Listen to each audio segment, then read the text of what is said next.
So many incredible talents and projects today. I hope all of you are inspired to create and hopefully get in business with some of these amazing folks. Next up, we have Smokebomb Entertainment, hailing from my home country of Canada, even though I right now live in Los Angeles. And joining us on stage to showcase State of Sin, their 3D-enabled science fiction motion novel. Wow, you're already joining on stage too? Don't you want like a big introduction and applause? No, you should totally do all that. Let me go back so I can do this again. All right. Sorry. Please welcome on stage Jay Bennett, Vice President and Digital Creative Director of Smokebomb Entertainment. Jay Bennett. And writer-director and State of Sin star, David Hewlett. Oh, yes, give it up for David. Now that was a great introduction. Well, ladies and gentlemen. Don't be so sneaky. We've been practicing a 5-minute comedy set, so we're going to give you 2 minutes of the project, and then we'll do some comedy. And we start painting ourselves. How you doing, everyone? I'm Jay. I run a company in Toronto, Canada called Smokebomb Entertainment. Our parent company is Shaftesbury Films. We make digital properties, apps, television series, but today here we're going to walk you through a project we did called State of Sin. I'm going to show you 3 trailers that walk you through the different elements of this project. It's a series, it's an app, it's a Google Glass game, and it's a social experience. I guess the best way to start is we'll show a trailer here, and you'll just, for the series, and you'll get a sense of sort of the story world and the production values. Let's do that, Jay.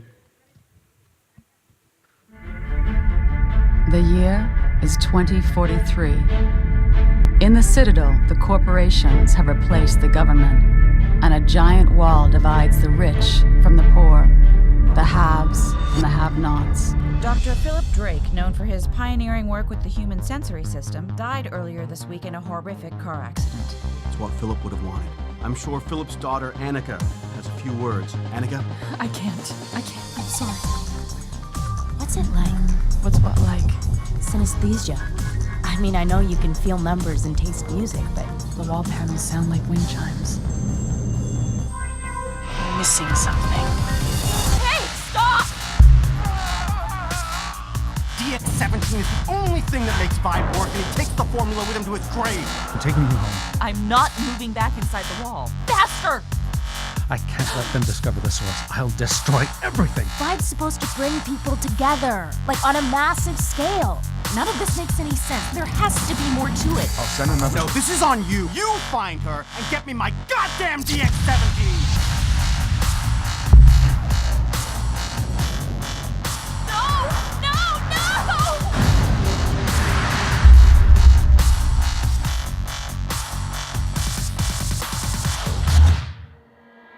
Tonight, everything is going to change. It's cold, Arctic cold.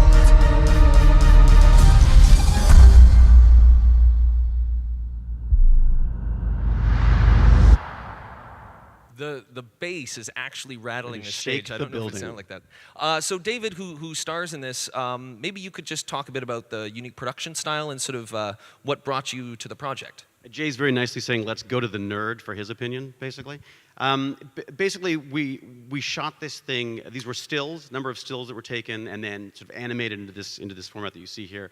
And what's kind of fun about it is that as a nerd myself, this ties very much into this sort of this science fiction world or basically early adopting nerds like myself who will really take to these kind of nihilistic worlds and sort of future tech. And also the technology that's used to make these shows, like the fact that this is like an animated comic book is, to someone like me and to the people who enjoy my stuff, tends to be as much of the appeal as the show itself, which is kind of fun. Yeah, we sort of invented a form of production style here. I've coined the term for it, a living motion comic.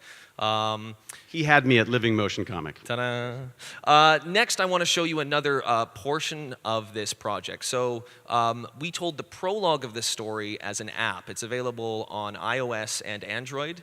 And for that, we took another portion of this world of State of Sin and told it through part comic book, part game. So if we can play the second trailer, that'll show you sort of what the comic book looks like.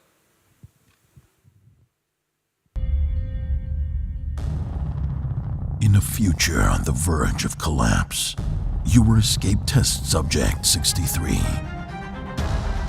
driven by haunting memories of a twisted past.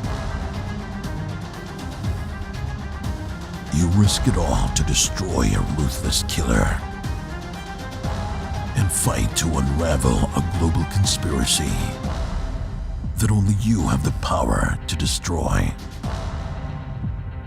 The future is at your fingertips. Can you survive the world outside? Get it, play it, live it. Only on iTunes and Google Play.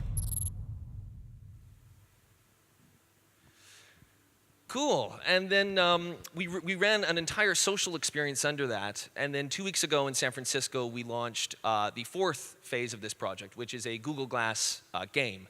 We were lucky enough in Canada to have the opportunity to develop something for Glass. Having looked at what has existed to date for it in its short life, a lot of those experiences were what we call micro-engagements, very short experiences. You sort of go on and off the glass for maybe 10 seconds, very casual gaming and information. And we wanted to push the boundaries of that. We were really interested in seeing what is an immersive experience on glass. So again, we combined video storytelling and gaming to create something that really puts you as the wearer into a role and a character in it. We'll roll a very quick sort of 30-second look-see. They'll give you a slight sense of sort of what's involved. We need your help.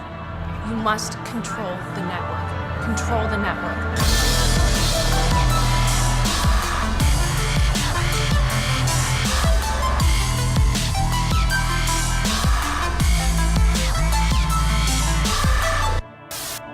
Save us.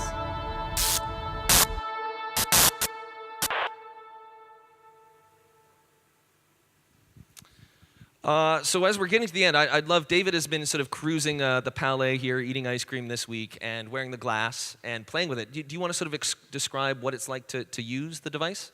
It's the best pickup item you can possibly buy in nerdware, basically. The number of people who will talk to you while you've got this thing on your face is amazing. And I'm sure my wife is thrilled to hear that. Again, from the nerd perspective, it is so much fun because it is the future suddenly. You are able to interact with this wonderful sort of screen that you have just sort of that floats in the corner of your eye. I spend most of the time actually walking into furniture at the bar as I try to play it. Which he actually did. Yeah, but again, it's something that I think, again, with the science fiction audience and with sort of this great sort of fan-based entertainment. I mean, with the, like with the app, we had people at Comic-Con in New York who basically finished the app before we, absolutely, as we'd announced it the basically. day we launched. I mean, so I think they're about to hook us here. Yeah, we're out of here. But just in closing, what we're doing, and I think this type of project is really thinking about digital natives today, thinking about how stories do move across multiple platforms, and wanting to provide multiple ways in. This is on Hulu in the US. We're still looking for platforms outside of that. And in fact, in the US, we have a non-exclusive. So if anyone is interested in any parts of this project, please do drop us a line at Smokebomb. Thank you very much. Thank you. Cheers.